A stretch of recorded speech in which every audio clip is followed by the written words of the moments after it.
இந்த நாட்டை நாசம் பண்றதுக்கு நான் வர அந்த தமிழ்நாட்டை நீங்களாம் ஒத்துவுதுங்க. நான் கேட்கறதுன்னா அந்த இடத்துல தீபம் ஏற்றப்பட்டதா ஏத்தணும்னு சொல்லி உரிமை கொண்டாடுறதுக்கு ராம ரவிக்குமார் யார்? அதை அப்ரூவ் பண்றதுக்கு நீங்க யார்? அதிகாரிகளை திமுக அரசு தங்களுடைய அரசியலுக்காக பயன்படுத்தி நீ ஒரு இயக்கத்துக்காக போறியா அதை சொல்லு முதல்ல. நீ ஒரு கொள்கைக்காக நீதியை பலியிடுறியா அதை சொல்லு. அவங்கள கடைசியில் போலீஸ்காரங்க தூக்கி வண்டியில ஏற்றி அரெஸ்ட் பண்ண போது சுத்தில இருந்த திருப்பரங்குன்ற மக்கள் கைதட்டி சிரிச்சாங்கல்ல. 3 முறை அரசாங்கம் அதை தடுத்து உத்தரவுல உண்மை இருக்குதா பொய் இருக்குதான்னு நான் கேட்கறேன். நீ இன்னும் 3 முறை உத்தரவு பிறப்பிக்கிற. நான்லாம் பயப்படலாம் மாட்டேன். ரிலீஜியஸ் ஹார்மனி அங்கே ஏற்கனவே இருக்குது. இவன் சீர்குலைக்க வந்தவன். இது கூட உன் அறிவு கேட்டலன்னா நீ என்ன ஜட்ஜி? நீ உன் உத்தரவை அவன் சட்டம் ஒழுங்கை காப்பாற்றுறதுக்காக நின்னவனை 2 பேர் மண்டை உடஞ்சிடுச்சு. அதுக்கு நீ என்ன பதில் சொல்லணும்? இப்போ ஒரு நாள் தானப்பா ஏற்ற போறாங்க, ஏற்றிட்டு போட்டும்பா, விட்டுருங்களேன்ப்பா, ஏன்ப்பா இப்படி பிரச்சனை பண்ணுறேன், எங்களுக்கு வியாபாரம் போகுது இல்லை 140 சார். ஒரே ஒரு நாள் தானே சார் போகுது. சும்மா ஒரு சாரம் பட்டாசு கொடுத்துட்டு உங்கள் வீட்டு உள்ள விட்டு போனேன். மதுரை மேற்கு விஜய், மதுரை மத்தி விஜய், சோழ வந்தான் விஜய், திருப்பரங்குன்றம் ஆப்சண்ட். அவ்வளோதான்.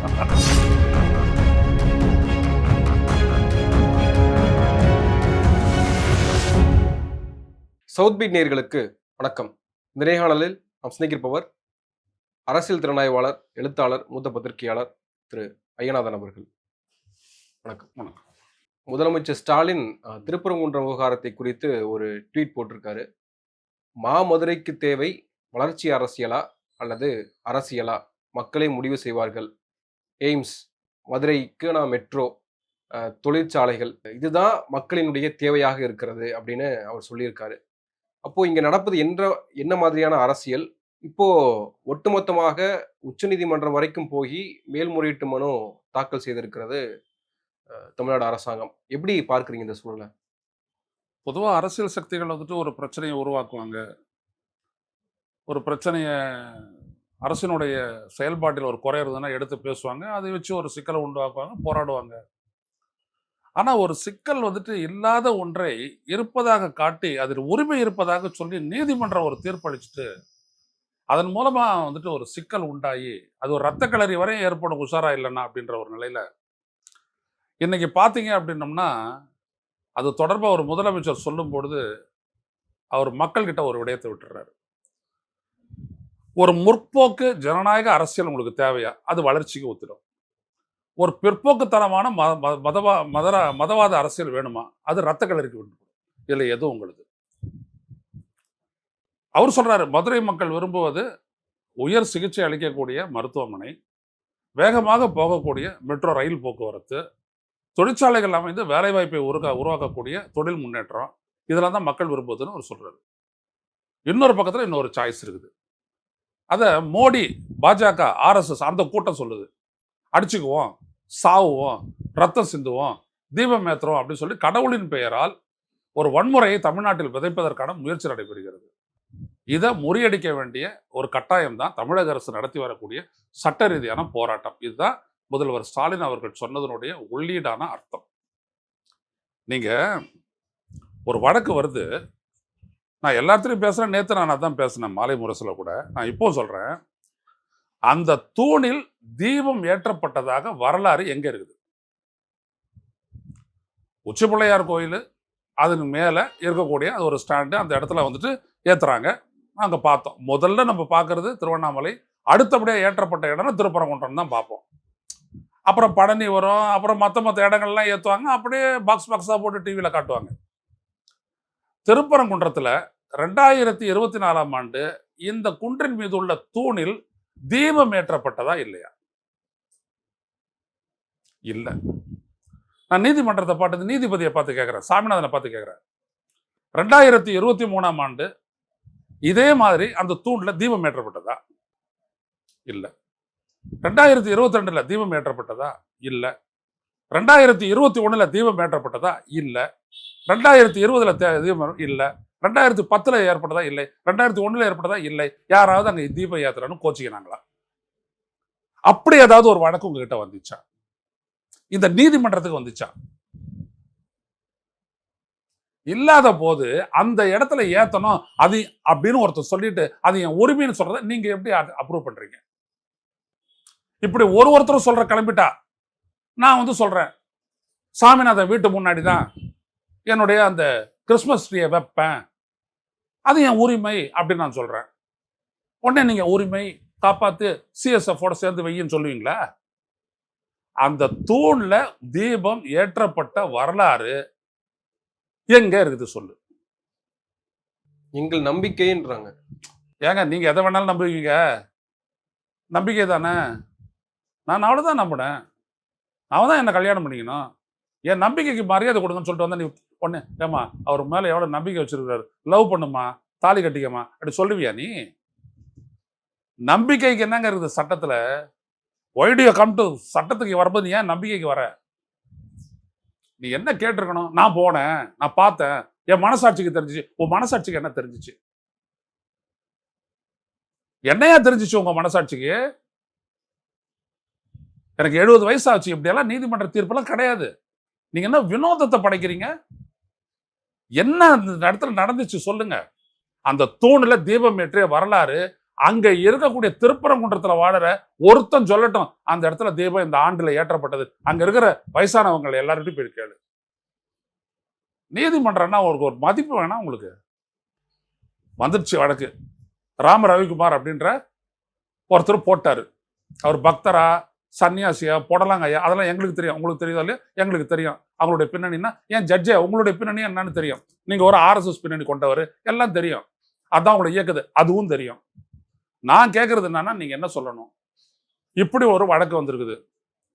அந்த இடத்துல இருக்கக்கூடிய தூணு அது கோயிலா மசூதியா அப்படி ஒண்ணு இருக்குது. அது தீபத்தூணா இல்லையா? அது என்னது அப்படின்றத நீங்க யார்கிட்ட கேட்கணும்? தமிழ்நாடு தொல்லியல் துறை கிட்ட கேட்கணும். To quote exactly a legal status. இதே மாதிரியான ஒரு அயோத்தி கேஸ் வரும்போது, அயோத்தியில இருந்து ராமர் கோயில் ஒன்று இருந்து இடிக்கப்பட்டு மசூதி கட்டப்பட்டதான்னு லக்னோ உயர்நீதிமன்றத்தில் வழக்கு விசாரிக்கப்பட்ட போது அங்க யாருடைய வாக்குமூலம் எடுத்துக்கொள்ளப்பட்டது? Archaeological survey of India ASI அதுதான் ஏற்றுக்கொள்ளப்பட்டது. இல்ல நம்பிக்கை இருந்துச்சு அப்படிதான் அசோக் சிங்கால் சொன்னாரு. புரியுதுங்களா? ஆனா அது எடுத்துக்கிட்டு தான் தீர்ப்பு சொல்லிச்சா? தீர்ப்பு தப்பா இருக்கட்டும், அது வேற விஷயம். எதை எடுத்துக்கிட்டாங்க? ஏன் உங்களுக்கு அந்த இடத்துல அந்த அறிவு வேலை செய்யறியா? சட்ட அறிவு வேலை செய்யறியா?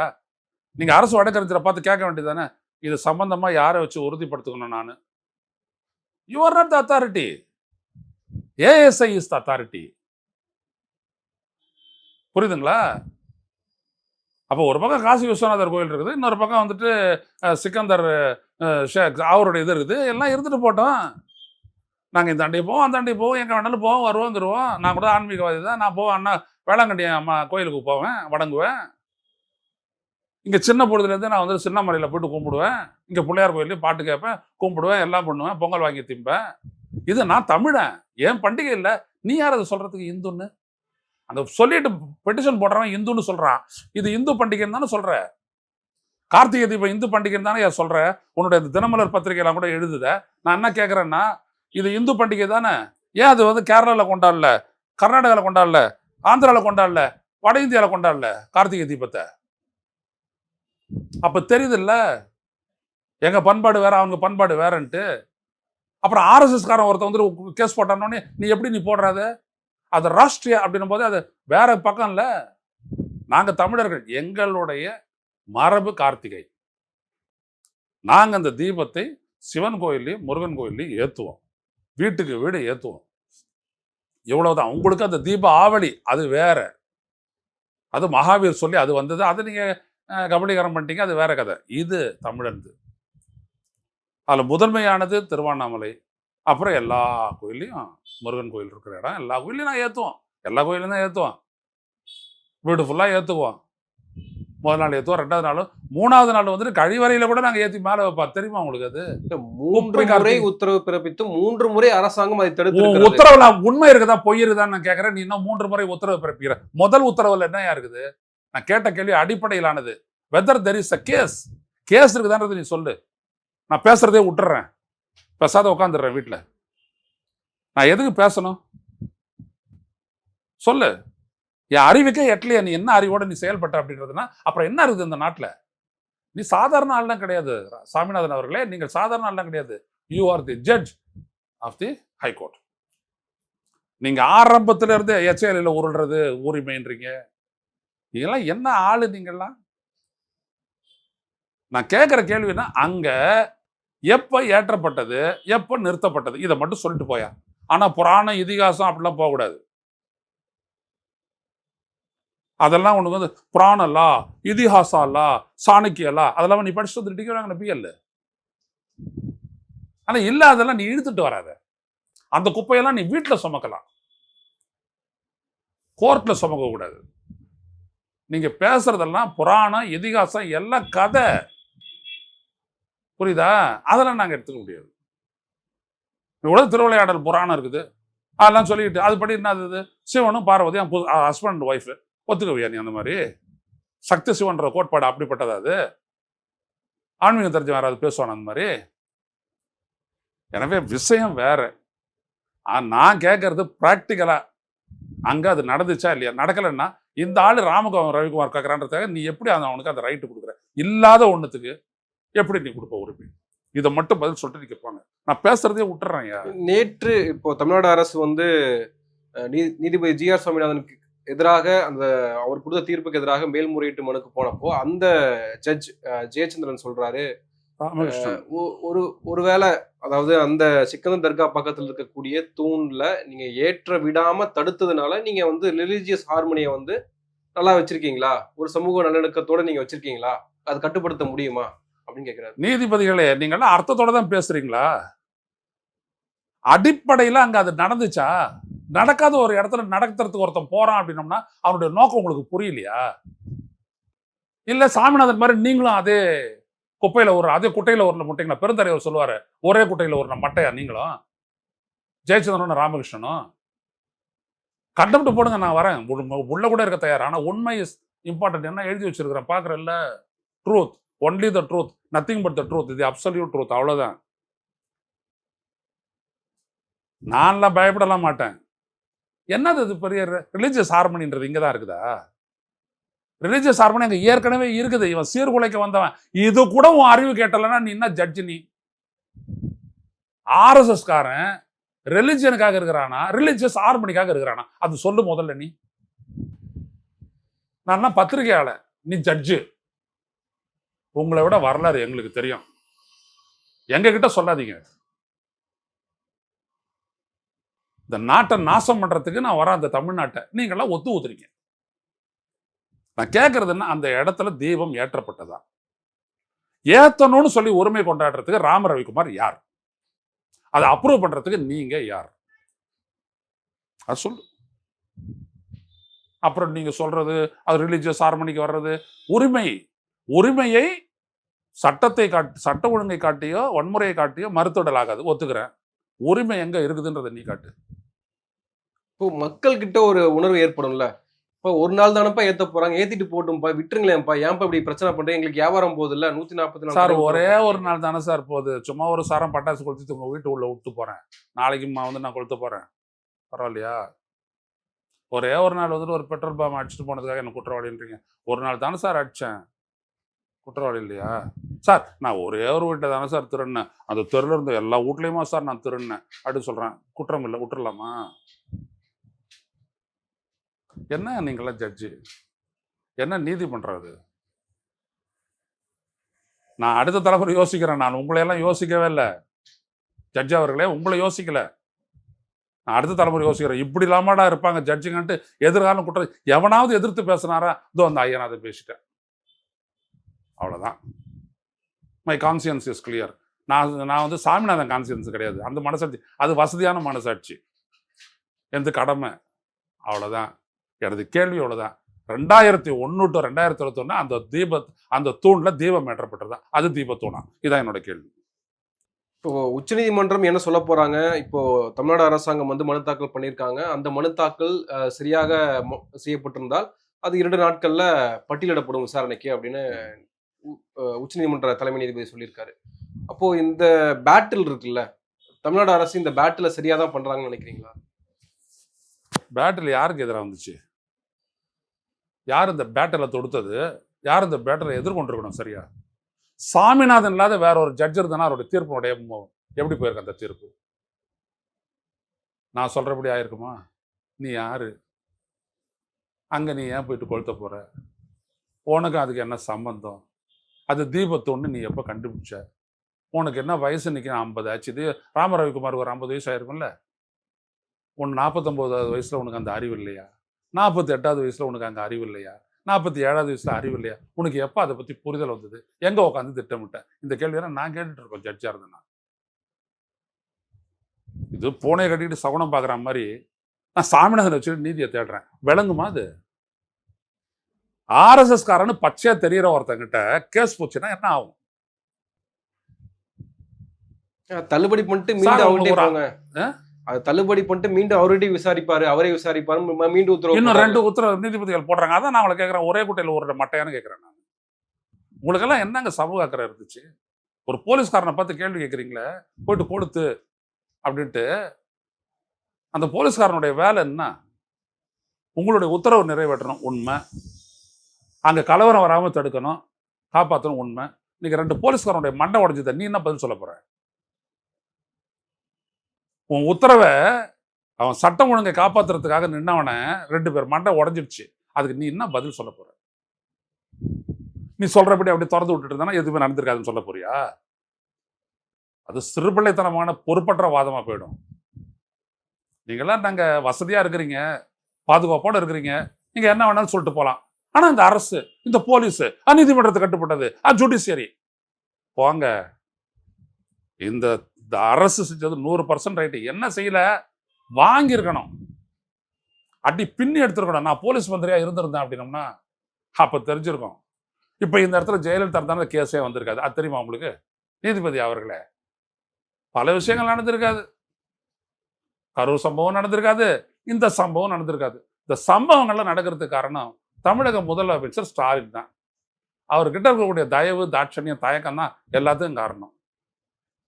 விட்டு விளாசி இருந்தாருன்னு வச்சுக்கோங்களேன், அது வேற கதை. நாங்களும் சட்டத்தை கையில் எடுப்போன்றாங்கல்ல. யாரு? நேற்று போராட்டம் பண்ண நபர்கள்லாம் வந்து பேட்டி கொடுக்குற தினமலர்ல பேட்டியில பார்க்கிறோம், நாங்களும் சட்டத்தை கையில் எடுப்போம், நீங்க விடலனா அப்படின்னு. ஆமா, எடுப்பாங்க. கரெக்டு தான். சட்டம் ஒழுங்கு கையில் எடுக்கிறதுக்கு தானே அவங்க வந்துட்டு அமைப்பை ஏற்படுத்தி வச்சிருக்கிறாங்க. இதெல்லாம் கண்டுக்குவான் கோர்ட்டு? சட்டம் ஒழுங்கை கையில் எடுப்பான்னு அவன் சொல்றான், நீ கோர்ட் எடுத்துக்குவியா? இல்லை அவனுக்கு வேணா ஆசீர்வாதம் பண்ணுவியா? அதான் அவங்க இன்னும் ஒரு மாசம் கழிச்சு ஒரு கூட்டம் போட போறாங்க, சாமிநாதன் வந்து பேச போறாரு. தைரியம் இருக்கிறதுனால தானே அவன் ஏங்க ராவரம்பிக்கு அவர் போய் கேஸ் போடுறான்? சாமிநாதன் இருக்கிறதுனால தானே கேஸ் போடுறான். நாங்க அது ஊர் அறிஞ்ச ரகசியங்க. நீங்க எங்க ஜட்ஜி, உங்ககிட்ட அது வரும் உடனே வேற ஒருத்தர். அதான் நான் கேட்டேன், வேற ஒருத்தர் ஜட்ஜா இருந்தா அது வந்திருக்குமா? அதிகாரிகளை திமுக அரசு தங்களுடைய அரசியலுக்காக பயன்படுத்துறாங்க. கதையெல்லாம் வேணாம். நீ ஒரு இயக்கத்துக்காக போறியா, அதை சொல்லு முதல்ல. நீ ஒரு கொள்கைக்காக நீதியை பலியிடுறியா, அதை சொல்லு.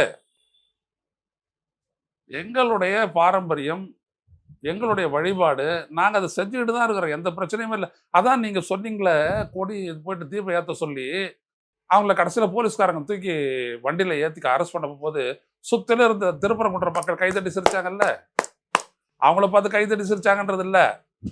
இப்படி ஒரு ஜட்ஜ் இருக்கிறான், நல்லா இருக்குது ஜட்ஜ்மெண்ட் அப்படின்னு சொல்லி கைதட்டி சிரிச்சாங்க. போயிட்டு அவங்ககிட்ட கேளுங்க, நீ கொடுத்தது ஜட்ஜ்மெண்ட்டான்ட்டு. அப்பதான் தெரியும் உங்களோட யோகியதெல்லாம் என்னான்ட்டு. ஒரு எவ்வளவு சென்சிட்டிவான ஒரு விடயம். அவன் என்னென்ன பண்றான்? முதல்ல அங்கே பிரியாணி சாப்பிடக்கூடாதுன்னா, அப்புறம் அங்கே ஆடு வெட்டக்கூடாது, கோழி வெட்டக்கூடாது, அங்கதான் காசி விஸ்வநாதர் கோயில் இருக்குது அப்படின்னா, ரைட்டா?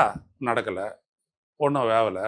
அதுக்கப்புறம் அது வந்துட்டு அந்த சித்திக்கு அவருது மலைன்னு சொல்றாங்க. அப்படி யார் சொன்னது? அது எனக்கு அங்கே மேலே போனேன், அங்கே ஒரு சித்திக்கு அவருடைய இது ஒன்று இருக்கு அப்படின்னு என்னோட குரு சொல்லியிருக்கிறாரு. இந்த சித்த வைத்திய குரு சொன்னார். அதுக்காக நானும் வந்துட்டு அந்த பக்கம் கீழேயும் போயிட்டு கும்பிடுங்க, மேலேயும் போயிட்டு அங்கே வணங்கிட்டு வாங்க அப்படின்னு சொல்லிட்டு அந்த தர்காவை பற்றி சொன்னார். இதை எனக்கு தெரியும். சித்திக் மலைன்னு அது எப்படி ஆகலாம்? இவங்க கலப்பி விட்டாங்க, அதுவும் வேவலை. அதுக்கப்புறம் முருக பக்தர் மாநாடுன்னு போட்டாங்க, அதில் பேசுனாங்க, என்னென்னோ பேசுனாங்க, அதுவும் வேவலை. கடைசியாக வந்துட்டு இங்கே நிற்கிறாங்க, தூணை கண்டுபிடிச்சிட்டாங்க.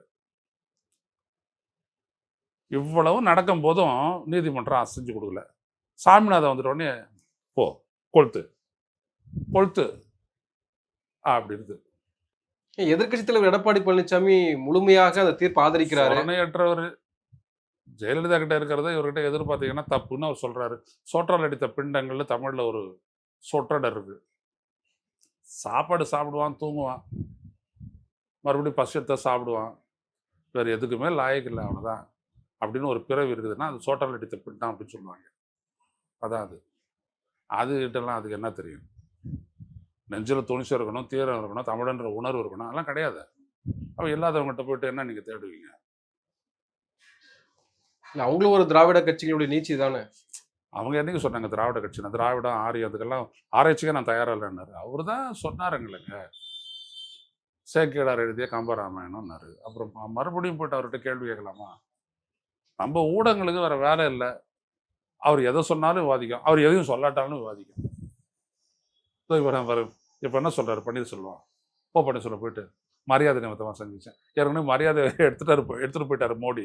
அதுக்கப்புறம் இவருக்கு எங்கே மரியாதை வந்துச்சுன்னு தெரியல. அவர் மரியாதை நிமித்தம் ஒரு சந்திச்சு பேசு. அப்புறம் என்ன பேசுனீங்க? அரசியலும் கொஞ்சம் பேசணும். நீ என்ன ஜெயலலிதானுடைய ஆள் அங்கே போயிட்டு அரசியல் பேசுறதுக்கு? இவங்க தான். இவங்களை நீங்கள் போயிட்டு மானம், மரியாதை, சுயமரியாதை, பெரியாரிய இயக்கம் அப்படிலாம் நீங்கள் நினச்சிட்டு இருந்தோம்னா அது நம்ம தப்பு தானே ஒழிய அவங்க தப்பு ஒன்றும் இல்லையே. இதுல எடப்பாடி அமைதியாகவே இருந்தார். என்ன சொல்ல போறாருன்னு பார்த்தப்போ முற்றிலுமாக பாஜகவுக்கு ஆதரவாக, இந்து முன்னணிக்கு ஆதரவாக, இந்த அமைப்புகளுக்கு ஆதரவாக தன்னுடைய கருத்தை பதிவு நான் தானே பாலாஜி உங்ககிட்ட சொன்னேன், திமுக கூட்டணி எதிர்த்து நீங்க யாருக்கு ஓட்டு போட்டீங்கனாலும் அது பிஜேபி ஓட்டுன்னு சொன்னா இல்லையா? இப்ப அதை நிரூபிக்கிறாரு, அவ்வளவுதான். அவருக்கு அவ்வளவு அழுத்தமான நம்பிக்கை ஐயனாதனுடைய வார்த்தைகள் மேல. நீ அதிமுகவுக்கு போடு, பாஜகவுக்கு போடு, ஓபிஎஸ்க்கு போடு, இபிஎஸ்க்கு போடு, டிடிவி தினகரனுக்கு போடு, விஜய்க்கு போடு, தாவேகாக்கு போடு, எல்லாம் பாஜகவுக்கு போடுற ஓட்டை தான் தமிழ்நாட்டை நாசமாக்குற ஓட்டு தான். நீ திருப்தி பட்டுக்க, ஆனா தமிழ்நாட்டை நாசமாக்குவ. தாவேகா இன்னும் அமைதியா தானே இருக்காங்க. அதான் ஏன் அமைதியா இருக்கிறாங்க?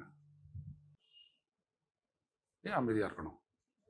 நான் தமிழன் தானே, விஜயும் தமிழர் தானே, ஏன் அவருக்கு துடிக்கல? அவருக்கு என்ன பயம்னா, எங்க நம்ம ஜோசப் விஜய்னு சொல்லிட்டுவாங்களோ, பதுங்கு பதுங்கு, நம்ம எல்லாருமே கிறிஸ்டியன். ஏன்னா John Arokiyaraj Christian, Joseph Vijay Christian, அது அர்ஜுனா ரெட்டி கிறிஸ்டியனு, எல்லாம் அங்க குத்திருவானுங்க. வேணாம் வேணாம் ஒதுங்கு, 10 நாளைக்கு அப்புறம் அறிக்கை விடலாம். 10 நாளைக்கு அறிக்கை வராது பாருங்க. பாண்டிச்சேரி பாண்டிச்சேரி பாண்டிச்சேரி எல்லாத்தையும் 9ஆம் தேதி பேசிக்கலாம். 9ஆம் தேதி வசதியா இவ்வளவு பிரச்சனைகள் இருக்குது நாட்டுல, ஆனா திருப்பரங்குன்றம் அப்படி சொல்லிட்டு அப்படி வச்சுட்டு போயிடுவான் பாருங்க அல்வாவை. ஐயா இவங்கெல்லாம் எங்கேயா போவானுங்க? இவங்கெல்லாம் யார்கிட்ட வந்துட்டு இவங்கெல்லாம் சொல்றானுங்க அரசியல்? நான் பார்த்துட்டு தான் வந்துருக்குறோம். பத்திரிகையாளராக இருக்கிறோமா, நம்ம எல்லாம் பார்த்துட்டு தான் இருக்கிறோம். தன்னுடைய ஆதாயத்திற்காக திமுக அரசு இது அரசியல் செய்கிறது அப்படின்னு. நீங்க யார் ஆதாயத்துக்காக செய்றீங்க? பாஜக ஆதாயத்துக்கு. அது தன் ஆதாயத்துக்காக திமுக அரசியல் செய்யுது. அவங்க ரைட்டு, ஓகே, நான் நல்ல கண்டுபிடிப்பு. நீ யாருக்காக பண்ற? நீ பாஜக அரசியல் பண்ற. பாஜகவால முடியாது திமுக வீழ்த்த. உன்னை இறக்கி விட்டான். ஏன்னா நீ இளைஞர்களை கெடுக்கக்கூடிய அளவுக்கான ஆளு இல்லையா? அதான் வந்து நிக்கிறாங்க, சாவறானுங்க உனக்காக. குடும்பம் சாவறாங்களே, அது எவ்வளவு பெரிய பெருமை. அது குடும்பம் உயிர் தியாகம் பண்ண தமிழ்நாட்டுல இது குடும்பம் வந்து விஜய் பார்க்க வந்தனா, கேட்க வந்து சேர்த்தாலும் பரவாயில்ல, பார்க்க வந்து சாவறானுங்க. நல்லா சினிமால காட்டிட்டானா, அங்க என்னடா போய் பார்க்கறது இருக்குது அப்படின்னு ஒண்ணுமே கேட்கல. அதனால அவருக்கு அந்த துணிச்சல், நம்மளுக்காக சாவு இருக்கிறான்ல, அதான் அவங்களுடைய கணக்கு. நம்மள சாவு இருக்கிறான்ல, அப்போ இவர் தான் கல்ட்டு. உடனே அவர் சொல்றாரு, மதுரை மேற்கு விஜய், மதுரை மத்தி விஜய், சோழவந்தான் விஜய், திருப்பரங்குன்றம் ஆப்சண்ட். அவ்வளவுதான். ஐயோ ஐயோ, நீங்க வந்துட்டு விஜயை பத்தி எல்லாம் கேள்வி கேட்காதீங்க. இன்னும் கொஞ்ச நாள்ல பாருங்களேன், விஜயை பத்தி பேசினாலே 4 பேர் கூடி, விஜயை பத்தி அதாவது பேசுங்கப்பா, சும்மா அரசியலை பேசிட்டு இருக்கிறீங்க, விஜயை பத்தி பேசுங்க. சும்மா கலைஞரெல்லாம் உடுப்பா, ஸ்டாலின் எல்லாம் உடுப்பா, விஜயை பத்தி பேசுங்கப்பா. அன்னைக்கு என்ன சொன்னார் தெரியுமா? அப்படி இப்படி ஆகும் விஜயனுடைய கதை. என்ன கொஞ்ச நாள்ல மக்களவையில வந்து திமுக மற்றும் கூட்டணி கட்சிகளுடைய எம்பிக்கள் அவங்க அமளியில் ஈடுபடுறாங்க. விவாதத்துக்கு இந்த திருப்பரங்குன்ற விவகாரத்தை வந்து எடுத்துக்க சொல்றாங்க. ஆனால் இரு அவைகளிலும் வந்து எடுத்துக்க மாட்டுறாங்க. வெளிநடப்பு செஞ்சிருக்காங்க. வெளியில வந்து பிரஸ் மீட் கொடுக்குறாங்க. அப்போ இது நாடாளுமன்றம் வரைக்கும் போய் விவாதிக்கக்கூடிய அளவுக்கு போயிருக்கு இல்லையா? நம்ம இங்க எய்ம்ஸ் பத்தி பேசுறோம். இன்னைக்கு விவாதம் வந்து எய்ம்ஸ் எப்ப முடிக்க போறாங்க? மெட்ரோ வருமா? வளர்ச்சிகள் வருமான்ற பேச வேண்டிய இடத்துல இன்றைக்கு நாடாளுமன்றத்துல போய் இத பத்தி விவாதிக்க வச்சுட்டாங்கல்ல. இல்ல ஒரு குரூசியலான ஒரு விடயத்தை வந்துட்டு இந்திய கம்யூனிஸ்ட் கட்சி மார்க்சிஸ்ட் உறுப்பினர் திண்டுக்கல் உறுப்பினர் சச்சிதானந்தன் எழுப்பியிருக்காரு நேத்து மக்களவையில் எழுப்பியிருக்காரு. ஒரு மாநில அரசு சட்டம் ஒழுங்கை காப்பாற்றக்கூடிய பொறுப்புடைய ஒரு சட்ட ரீதியான அமைப்பு அது இருக்கும்போது ஒரு ஜட்ஜு சென்ட்ரல் இண்டஸ்ட்ரியல் செக்யூரிட்டி ஃபோர்ஸை வந்துட்டு கூட்டிகிட்டு போய் நீ தீபத்தூணில் தீபத்தை ஏற்றுன்னு சொல்கிறது இது மாநில உரிமையை மீறுவது மட்டுமல்ல மாநில காவல்துறைக்கும் மத்திய காவல்துறைக்கான மோதலை உண்டு பண்ணக்கூடிய ஆபத்தானது இது அப்படின்றாரு. சாமிநாதனுக்கு அந்த கவலை இல்லை, அவர் ஐடியாலஜி அப்படி. ஆனால் சச்சிதானந்துக்கு தான் அந்த பொறுப்பு இருக்குது, சமூக பொறுப்பு இருக்குது. அவர் அதான் பேசினார். அதைத்தான் பார்த்தீங்கன்னா இங்கே சண்முகம் பேசியிருக்காரு. அதே தான் பார்த்தீங்கன்னா இங்கே வந்துட்டு இந்திய கம்யூனிஸ்ட் கட்சியினுடைய மாநில செயலாளர் பேசியிருக்காரு. புரியுதுங்களா? வீரபாண்டியன் பேசியிருக்காரு. இன்னொரு இடத்துல பார்த்தீங்கன்னா ரொம்ப அழகாக சொல்லியிருக்காரு. விடுதலை சிறுத்தைகளுடைய தலைவர் திருமாவளவன் சொல்லியிருக்காரு ரொம்ப அழகாக. முதல்ல இந்த நீதிபதிக்கு எதிராக ஒரு இம்பீச்மெண்ட் மோஷனை கொண்டு வரணும். அதான் உண்மை. ஏன்னா தன்னுடைய ஐடியாலஜி எதுன்றது வெளிப்படையாக காட்டிக்கிட்டவர். அப்படிப்பட்டவர் இதை விசாரிக்கும் போது இவர் இருக்கிறதுனால தான் அந்த வழக்கே வந்துச்சு. அப்போ இவர் இப்படிப்பட்ட ஒரு மதவாத சக்தி ஒரு கோர்ட்ல இருக்கக்கூடாது. அதனால தான் அவர் சொன்னார் இம்பீச்மெண்ட் மோஷன் தமிழ்நாடு சட்டப்பேரவையில் கொண்டு வரணும். ரெண்டாவது, இந்த விடயத்தில் எந்த இடத்துலையுமே வரலாறோ உரிமையோ உண்மையோ இல்லை அப்படின்றத வருகின்ற சட்டப்பேரவை தொடரில் தமிழக முதல்வர் திரு ஸ்டாலின் அவர்கள் அப்படியே விவரமாக எப்படி கரூரை பற்றி பேசுகிறாரோ அதே மாதிரி எல்லாத்தையும் பேசணும். அப்போ தான் தெரியும் ஜட்ஜி இப்படி அப்படியே ஜெயலலிதா கேட்டாங்க, நீங்கள் என்ன வானத்துக்கு குதிச்சவங்களா, நீ இங்கே இருந்தவங்க தானே அப்படின்ட்டு. எதுக்காக சொன்னாங்கன்னா எல்லா ஆசாபாசமும் நீயும் உண்டு, எல்லாம் உங்களை பற்றி தெரியுன்ற மாதிரி தான் என்னுடைய அர்த்தம். அதனால் வெளிப்படையாக பேசி இதை தமிழ்நாட்டு மக்கள்கிட்ட எக்ஸ்போஸ் பண்ணணும். அதுதான் ரொம்ப முக்கியம். ஸ்டாலின் செய்வாரா? கடிதம் எழுதுவாரான்ற பல கேள்விகள் இருக்கு. இல்லை, அவர் ஸ்டாலினை பொறுத்த வரைக்கும் ஒரு நிதானமாக ஒரு போக வந்துட்டு மக்கள் முடிவெடுக்கட்டும். இப்போ பார்த்தீங்கன்னா நீ கொடுத்துருக்கக்கூடிய அறிக்கை அதான் நீங்கள் முதல் கேள்வியாகவே போட்டீங்க.